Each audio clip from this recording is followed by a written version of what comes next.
All over the world, dating from a remote and mysterious period of prehistory for which no records have come down to us, there are monuments like this. These monuments have a number of things in common.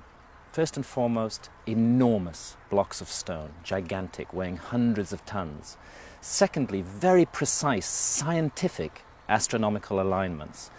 And thirdly, the greatest mystery of all, we don't know who built these monuments. We don't know when they were built, we don't know why they were built, and in most cases we have absolutely no idea how they were built.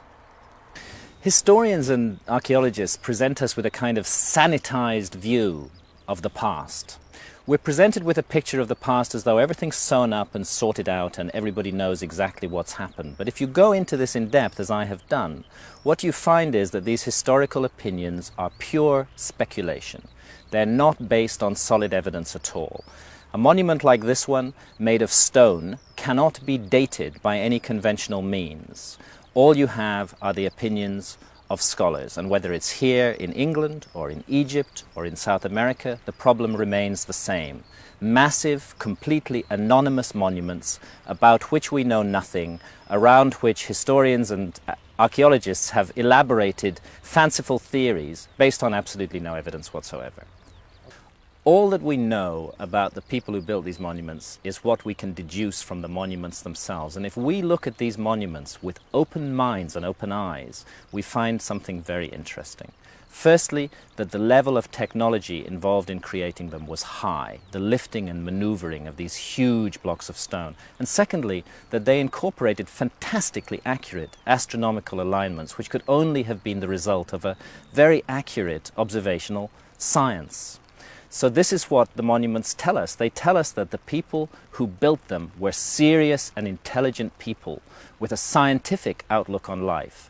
And that's the testimony of the monuments. And no matter what the historians or the archaeologists say, the monuments continue to tell us that story.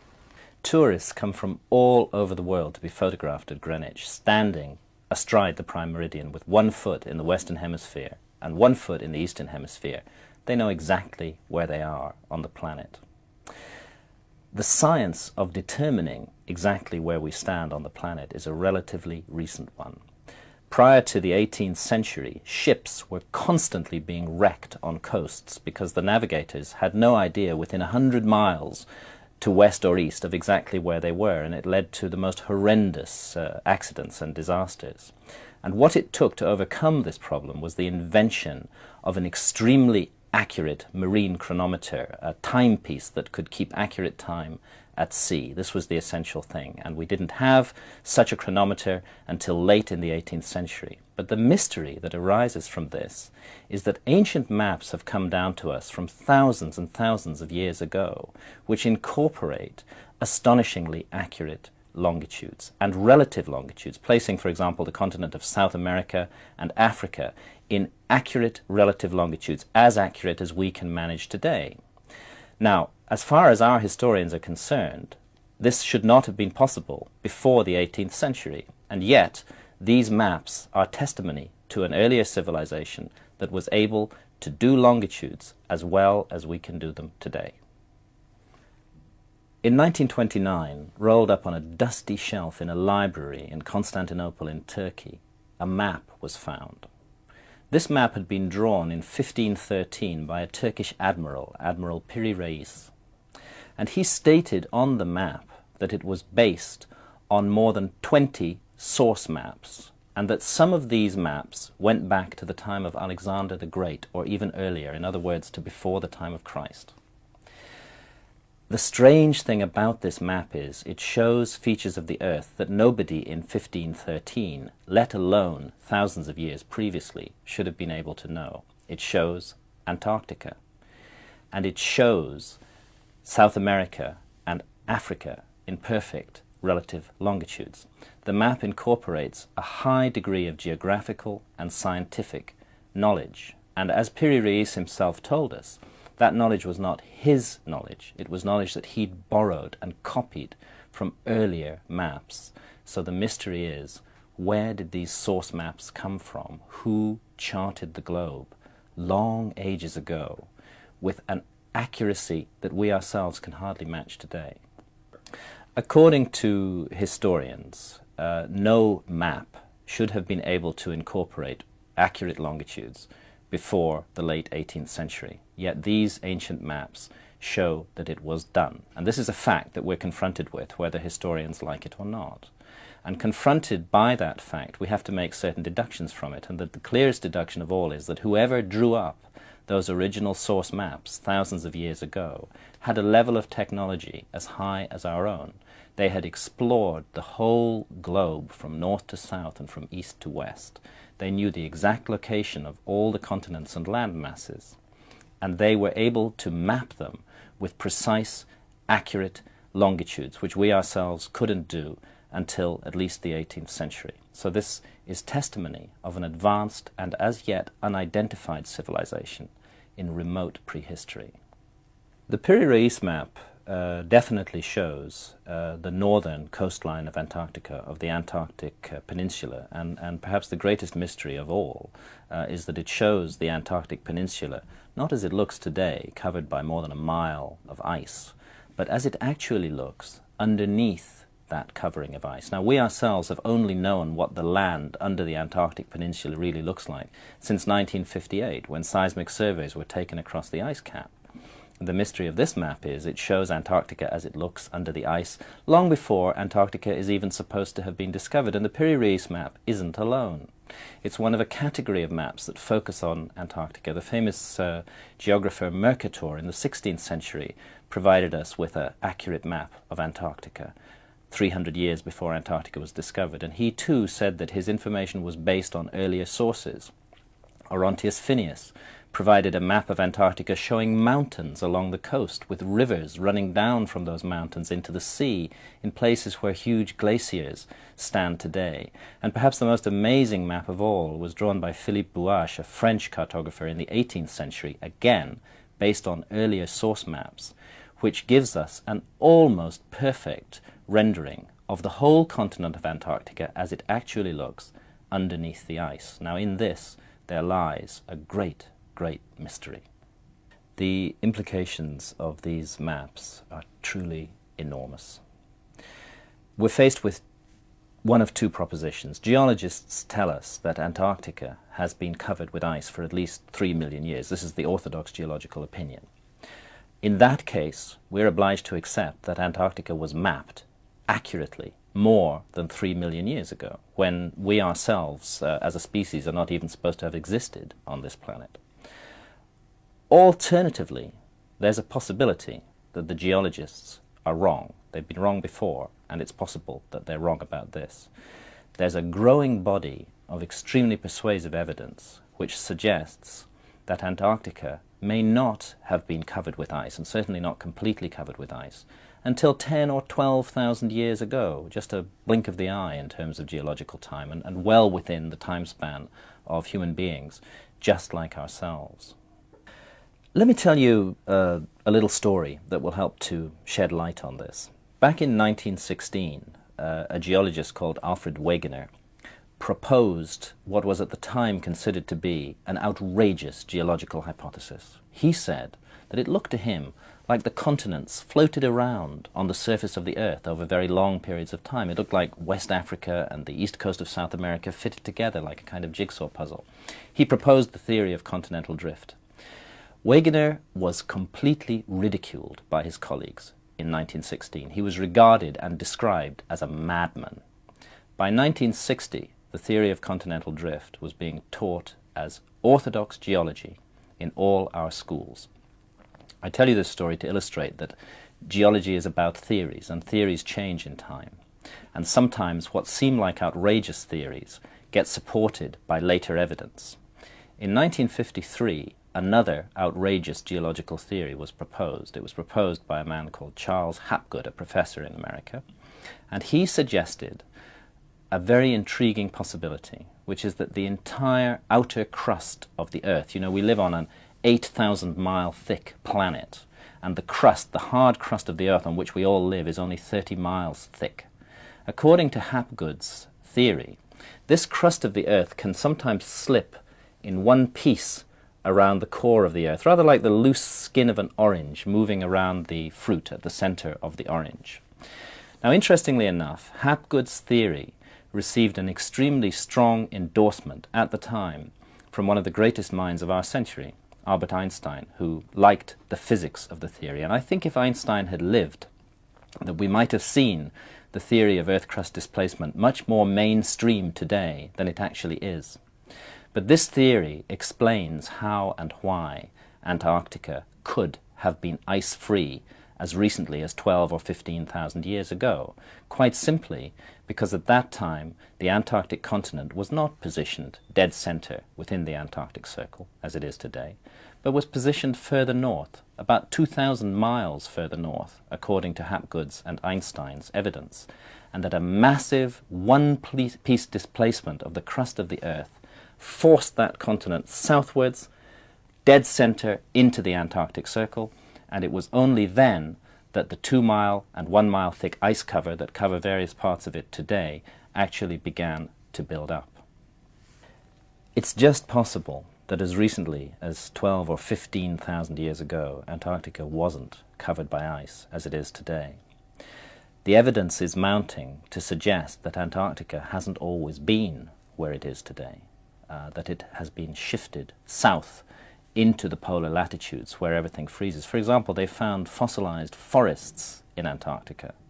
Now, you cannot grow a forest in a place that has 6 months of darkness a year, which Antarctica presently has. They've even found fossilized palm leaves there. In 1953, a very important but radical theory was advanced by Professor Charles Hapgood in the United States and immediately endorsed as to its physics by Albert Einstein, which provides an answer to all these mysteries. It suggests, quite simply, that the outer crust of the Earth can shift in one piece around the core in a dramatic and tumultuous movement that forces land masses into different latitudes, creating different climatic conditions on those land masses. A lot of people ask me what I consider to be a very intelligent question about this issue of relative longitudes and the accurate maps that have come down to us from the past. They say, if the crust of the Earth shifted in one piece, as you're arguing, how come these ancient maps are showing us the world as it looks today? Shouldn't they be showing us it as it looked before the crustal displacement? I've gone into this in great depth, and I think there's an answer to this question. What all the evidence suggests very, very strongly is that an attempt was made to remap the planet after the displacement of the crust, so that these maps have come down to us from a time when that tremendous cataclysm of the displacement of the crust was over. I think these maps were done by the survivors of a civilization that was destroyed in the displacement of the crust, and that they sought to create again an accurate picture of the world that they now found themselves living in. The issue of the displacement of the Earth's crust creates a problem in relation to the ancient maps, because the maps show us accurate longitudes as they are today. But in that problem, I think we find also the solution to the problem. We find actually a way of dating the epoch in which these maps were drawn. The evidence suggests to me very strongly that these maps were drawn up after the displacement of the crust. They were an attempt by the survivors of a forgotten civilization to give themselves again a picture of the world that they were living in as they found it after this tremendous disaster had taken place. In my opinion, this whole mystery is closely tied up and interwoven with the mystery of the last ice age, and it really is a huge mystery. Everybody knows, we all learn it at school, that there was such a thing as an ice age. And it's very clearly established in the geological record that, for example, North America was covered with ice more than 2 miles thick, as far south as the Mississippi Delta, almost into the tropics. This ice was stable for more than 50,000 years. And then suddenly, and relatively recently, 15,000 years ago approximately, it all started to melt. And within just 2,000 years, that enormous mass of ice had completely melted down. Sea levels went up 400 or 500 feet around the world. No geologist has ever been able to explain why this happened, why the Ice Age ended so suddenly.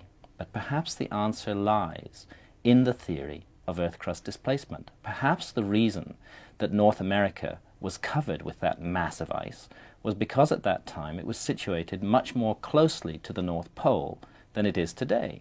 It was then shifted south into warmer latitudes by a displacement of the crust, and that would explain, naturally, why all that ice melted so rapidly, because it was in a much warmer climate.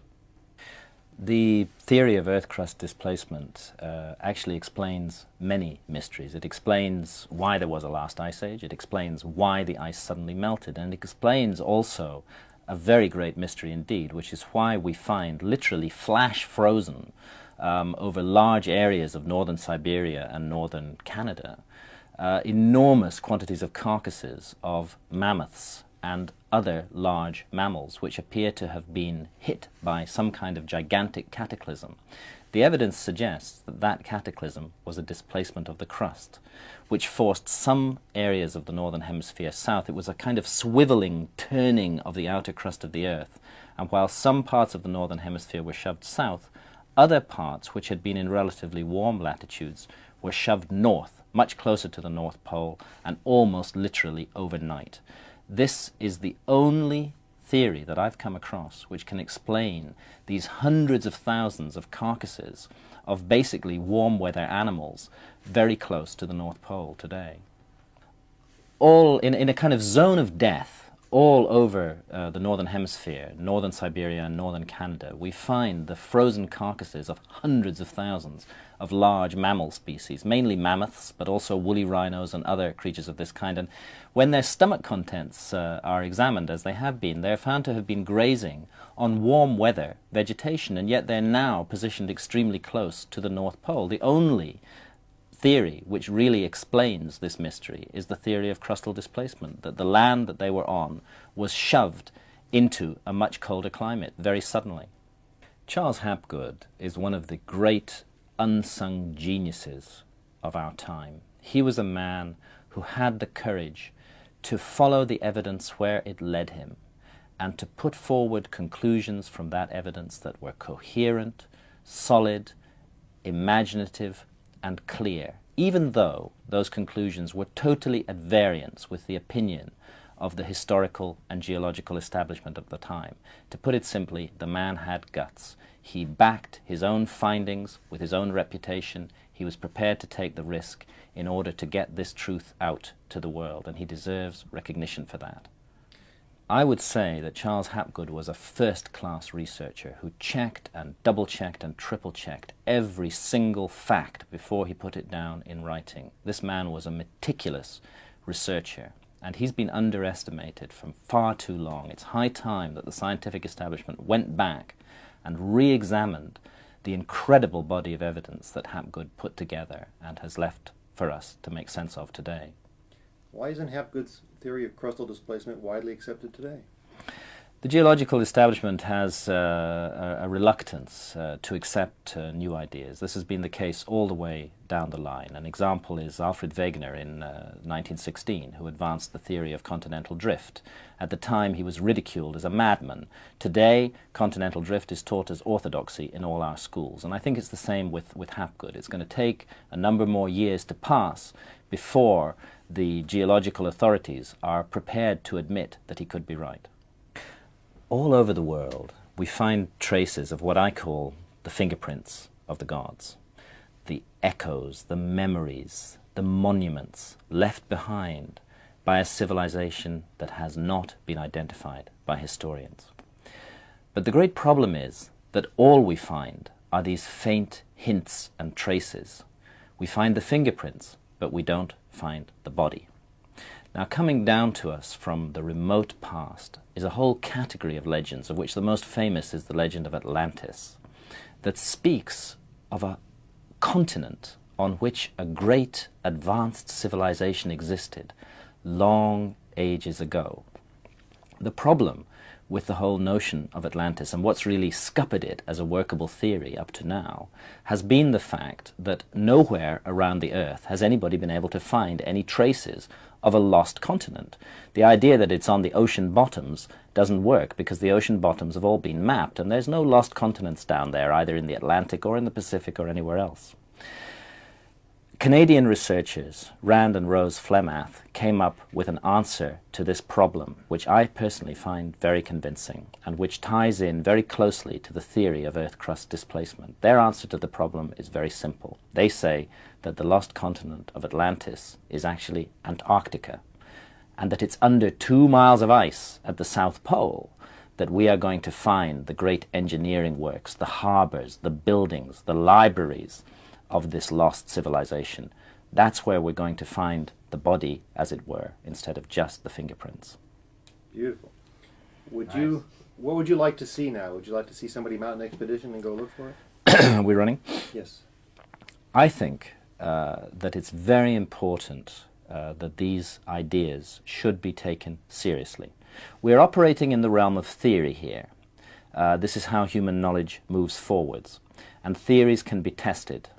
The theory that there may be the remains of a great lost civilization lying under the ice in Antarctica is a theory that can be tested. We have the technology and the ability to do it. All that it requires is the political and economic will to go to Antarctica and to use the latest techniques to look under the ice and see what's there. I think we should look. I think the case is compelling enough to justify scientific investment in this research. All over the world there are monuments that are rather like Stonehenge. What they have in common is extremely accurate astronomical alignments, and also a tendency for them to be built out of really very large blocks of stone.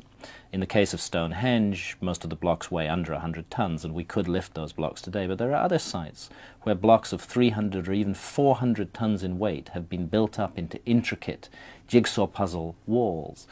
Theories have been advanced as to how these walls were built. Most cases, those theories have been advanced by people without experience in engineering, and when you talk to engineers about putting together walls made of 300 or 400 ton blocks of stone, they'll tell you very honestly, they just don't know how it was done. What all these ancient sites say, their testimony, if you like, is that ancient man, going back thousands of years before our time, was far, far more sophisticated than we're prepared to give credit for.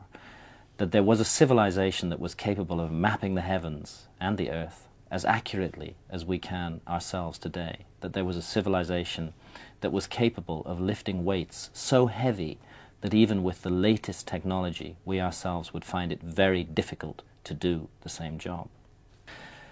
The question that comes to my mind is, how long are we going to go on closing our eyes to the possibility of a huge forgotten episode in human history, to the possibility that the historians haven't got it all quite right, to the possibility that we may be a species with amnesia, and that there may be something in our past, a great lost civilization, as all the myths and legends say, that we haven't yet come to terms with at all. I get the feeling that all over the world people have become dissatisfied with the sterile, dry, and frankly meaningless answers to the great mysteries of life that are given by science and by history. More and more people, and I would say it runs into tens and perhaps even hundreds of millions around the world, are increasingly aware that we're a much more mysterious species than we give ourselves credit for, and that there are many more mysteries and secrets in our past than we are prepared to accept at the moment. And this intuitive sense that people have is driving them to re-examine the past of the human race. Whether or not the historians and the scientists want to do it, the people themselves are leading the way in this quest for the truth about our own past. What's happening here is that intelligent people, ordinary members of the general public, who should never be underestimated, are themselves completely dissatisfied with the picture of the past that is being given to them. More and more evidence is coming out, and very gradually, very slowly, but very surely, this evidence is beginning to overwhelm the old historical model that we've been living with. Now, it's natural enough that those who have a vested interest in the existing historical model, for example, historians, Egyptologists, archaeologists, are going to be extremely reluctant to let it go, because they're blowing away their own careers when they do that. And this is why the move in this direction is coming from the general public, who are seeing the new evidence, who are putting two and two together and realizing that the answers are not provided by orthodox history, and who are actively seeking for an answer to the whole problem. I would say that it's most important of all to question authority. Actually, it's very clear. If we look at the history of science, even within recorded history, we can see that the great advances in science have always been made against a background of enormous resistance from the quote-unquote establishment. If we just blindly accept what the so-called authorities tell us, then we'll never make any kind of progress in ideas. It's essential to keep an open mind to all possibilities and not to be bound down by theories and ideas put forward by an entrenched establishment who have a vested interest in those very theories and ideas. I wrote Fingerprints of the Gods because I wasn't satisfied with the answers that were being given to me to a huge series of mysteries around this planet. Most mysterious of all, a series of ancient sites that have never been properly explained by historians. These sites I think of literally as the fingerprints of the gods, as marks left on our planet by a lost civilization that we have not yet properly identified. And amongst those sites, two in particular are extremely interesting. One is Giza in Egypt, where the Great Pyramids and the Sphinx stand. And on the other side of the Atlantic, on the other side of the world, is Tiwanaku in the high Andes in Bolivia. Possibly the oldest city ever been built, the oldest city surviving to this day. Archaeologists tell us that Tiwanaku dates to just 500 AD. On what is this theory based? It's based on the carbon dating of organic artifacts found buried around the gigantic stones out of which Tiwanaku is built. That's like saying that we can date Westminster Cathedral in London, which was built hundreds of years ago, on the basis of somebody buried in it 10 years ago. It's completely illogical.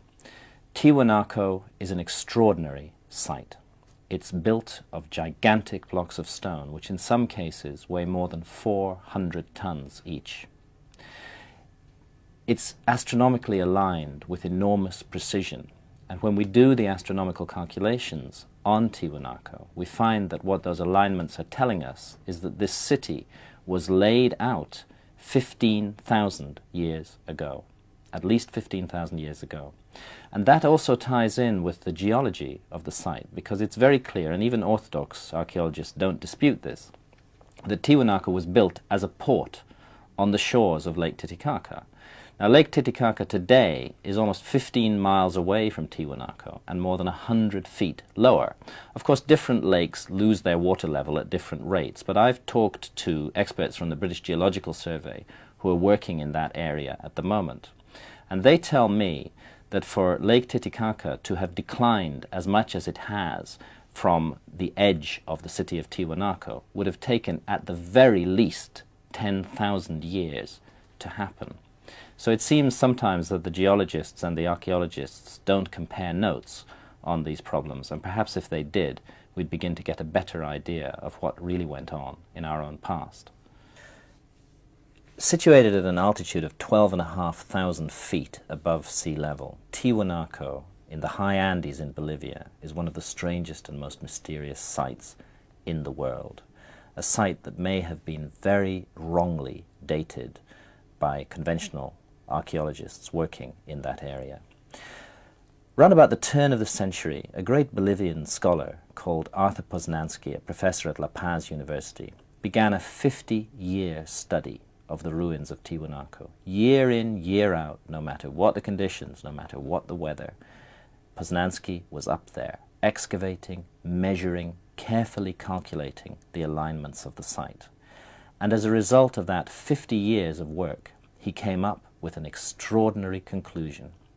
He concluded on the basis of astronomical alignments that Tiwanaku had been laid out more than 15,000 years ago, long before any civilization known to history is ever supposed to have existed. When the Spanish first arrived in South America, they asked the local people, the Incas at that time, who built this incredible city of Tiwanaku with these gigantic blocks of stone? Did you build it? The Incas said no. In fact, they laughed at the idea. They said we had nothing to do with this. This was built thousands of years before our time. It was built, they said, by gods or demigods who they called the Viracochas, bearded, pale-skinned men who came from across the seas, they said, in a time of darkness and turmoil, when civilization had been destroyed, to restore the health of society, to bring back culture to a devastated land. And all the legends and traditions state that it was these mysterious bearded strangers, long ages ago, who built the city of Tiwanaku. The best bet is that the powerful statue, the middle of the three pillars in the subterranean temple in Tiwanaku, is an image of this bearded civilizing hero, Viracocha. Certainly the beard is very evident on the face, and the features of the face in no way resemble the features of a native of that area. He looks like a foreigner, and in fact, so much was he remembered to have looked like a foreigner that when the Spanish first arrived in South America, bearded, pale-skinned, coming from across the sea by boat, exactly as Viracocha was said to have come in all the legends, the local people at first welcomed the Spaniards, believing that they were the gods returning. But unlike the Viracochas, who brought only good things with them and who tried to create civilization and a prosperous and worthwhile society, the bearded Spaniards who came to South America destroyed everything that they found in their way. They obliterated almost all traces of the ancient civilizations that had lived in that area. They wiped clean one of the memory banks of mankind. Is the upper statue also Viracocha? It's been speculated that the statue on the side of the gateway of the sun also represents Viracocha. All of this is speculation because we have no records coming down to us from this period. But it is a great mystery to find on these extraordinarily ancient monuments the images of a type of people who should not have been present, according to conventional history, in the Americas at that time. Well, who was Viracocha and where did he come from? My own view is that Viracocha was one of the survivors of a great lost civilization of high antiquity that was destroyed in an enormous global cataclysm. I think there were a number of survivors, and all around the world we find memories of people like him, tall, bearded people. Quetzalcoatl in Mexico is another example. Osiris in Egypt is another example. I've made a very close study of the symbolism of all of these figures, and they have a remarkable amount in common, much more than can be explained by coincidence. I think what we're looking at here are very ancient memories of a people from a civilization as yet unidentified by history, who sought to keep the light of knowledge burning in a devastated world. It's long been noticed that there are curious similarities between the very ancient historical cultures of Mexico, of the Andes, and of Egypt, and other places around the world as well, quite distant and scattered places. And it's been suggested from time to time that maybe these have resulted from some kind of direct influence of Egypt on Mexico, or of South America on Egypt, or so on and so forth. My own view is that what we're looking at here is a common influence that touched all of these places long before recorded history began. a remote third-party civilization, unidentified by historians, that had a presence in Mexico, that had a presence in South America, that had a presence in Egypt and elsewhere, and that left behind a legacy of knowledge in all of those places. That legacy was then reinterpreted and developed and used in different ways by the different peoples, but still, even to this day, we find those common elements, and I think they all go back to a common source. There are so many strange similarities linking ancient Egypt, ancient South America, ancient Central America as well. One of the best examples is the kind of stonework that was used, very large blocks of stone put together with extraordinary complexity in very finely built walls with joints so precisely aligned that you can't even slip a piece of paper into those joints today. This architecture looks very similar in the different parts of the world, and yet there's supposed to have been no contact between these ancient civilizations. It seems to me that the answer to this problem lies in an even more ancient civilization, which passed down a legacy of architectural knowledge to all these widely scattered areas of the globe. And it's that common legacy that explains the common points and similarities better than any other theory that I've come across. What I think of as one of the architectural fingerprints of the gods is a certain way of working with stone. For example, carrying blocks around a corner in an L shape is a very extraordinary way of building, and we find this, for example, in the Valley Temple next door to the Sphinx at Giza, and we find it in pre-Inca architecture all over the Andes in South America.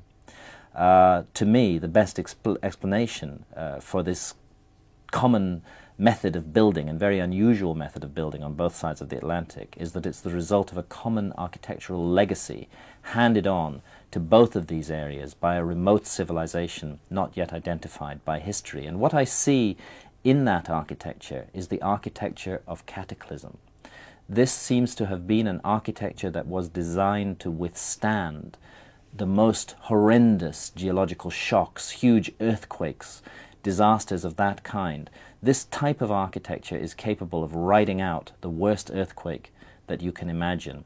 So it seems to have been devised by a people who needed to deal with very bad earthquakes. And we find that architecture in Egypt and in South America still surviving to this day. It's pretty clear to me from the evidence that a common legacy of architectural knowledge was passed down from remote prehistory and spread out in very widely scattered locations around the world. And what all this architecture has in common is enormous stability. I think of it as the architecture of cataclysm, architecture that was created by a people who had passed through an enormous disaster and who had survived that disaster, a great movement of the earth, as all the legends say, who wanted to build monuments that could never be destroyed by no matter how great the earthquake was, and also a people who had a fixation with predicting when such a cataclysm might occur again, and who seemed to have looked to the skies and to the stars to find a way of calculating when the next disaster would occur. Ask yourself this: if you belonged to a high civilization that had just been almost completely obliterated by a gigantic geological cataclysm, a movement of the crust of the earth, what would you set out to do in the future? First of all, you would set out to create buildings that were extremely stable, that would survive the worst imaginable earthquake. And that's what we find in these fingerprints of a lost architectural knowledge all around the world. A fixation, a desire to create buildings that would last forever, no matter what happened to them. And another thing that we find is a focus on trying to predict when the cataclysm will recur. What has come down to us from the ancient past seems to be a message that by a close study of astronomical phenomena, it is possible to predict when the Earth will again be visited by this all-destroying cataclysm. And the eeriest thing of all is that there's a convergence of ancient mythology from all around the world. The best known example is the Mayan calendar from Central America, which tells us very precisely that there's going to be another great movement of the Earth on the 23rd of December in 2012 AD in our calendar. All of this based on very careful astronomical observations. Now, I'm not saying that the ancient myths are right. What I am saying is that we would be stupid if we didn't at least listen to this testimony that has been passed down to us from a remote time, and a testimony that bears the fingerprints of scientific thinkers, not primitive savages. The prime meridian at Greenwich is measured with the latest modern techniques, and beside the meridian line there stands a meridian building which is oriented north, south, east and west. The interesting thing about this building, although it incorporates all the latest knowledge, is that it is in fact 9/60ths of a degree off true north. And that's about the best we can do with our culture. But if you go to Egypt and go to the Great Pyramid, which is not just any little building, which is a 6 million ton building, and which is at the very least 4,500 years old, and perhaps much older, you find that it is just 3/60ths of a degree off true north. Now, what this tells us is that the people who built the Great Pyramid were people with advanced scientific knowledge, with the ability to express that knowledge with incredible precision in the most remarkable monument that has ever been built on the face of this earth. We're told by Egyptologists that that monument, perfectly oriented due north, south, east and west, was built simply to satisfy the ego of some pharaoh of the 4th dynasty as his tomb. Everything about the monument proclaims the opposite conclusion, that it could never have been a tomb, and that whatever its purpose and function is, it was not to satisfy the ego of an individual pharaoh, whose name is not even inscribed upon it in any place. This is a work of science and intelligence left for future generations to puzzle out.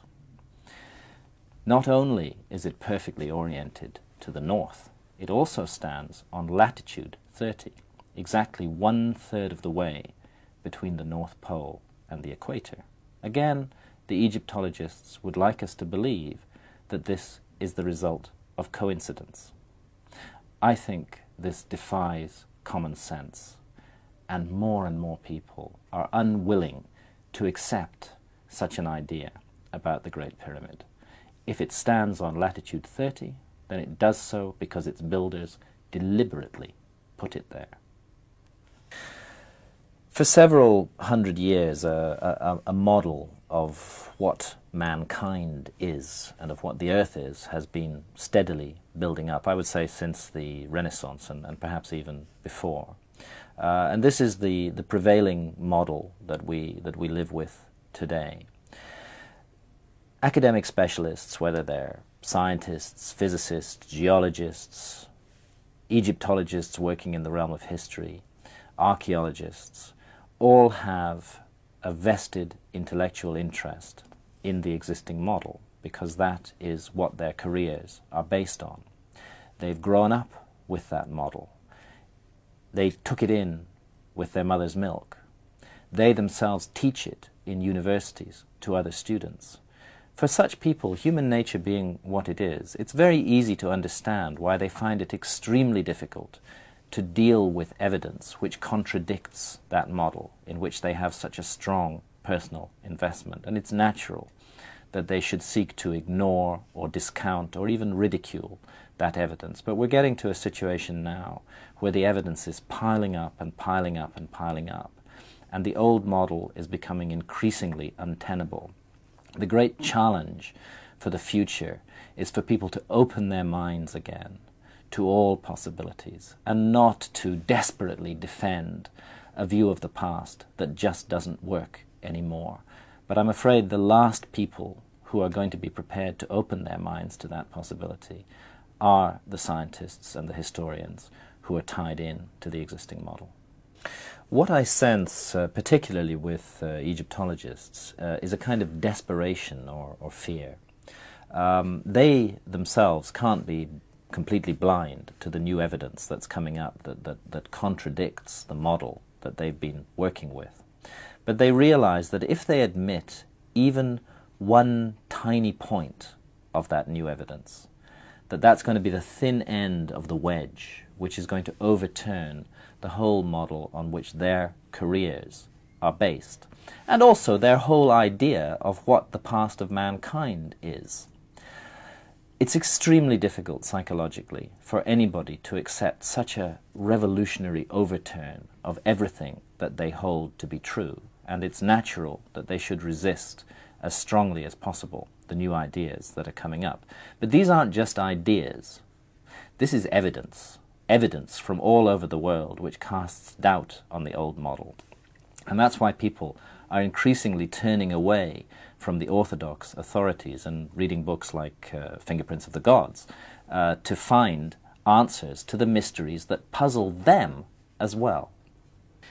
The model of the old world and the new world is deeply rooted in the conventional historical view that America was discovered in 1492 by people from Europe, and that's when its history begins, although of course we know that the Americas were inhabited for long periods before that. But what nobody has ever considered is the possibility that there may have been an earlier world altogether, a civilization on this planet way before what we call history began, in that deep, dark period called prehistory, from which no records have come down.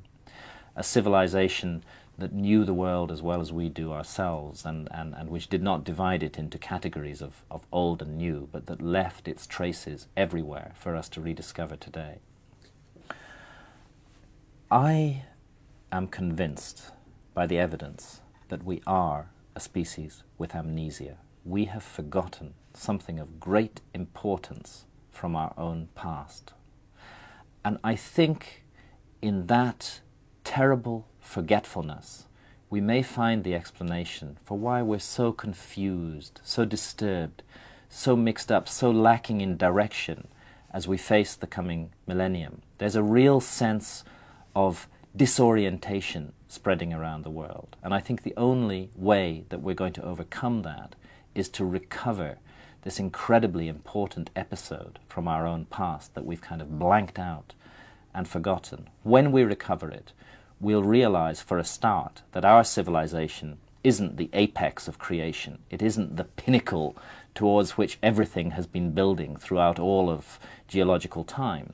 Rather, it's part of an up and down, a flow in history that goes on, of civilizations, that it's possible for a civilization to reach a very high level of advancement and be wiped out.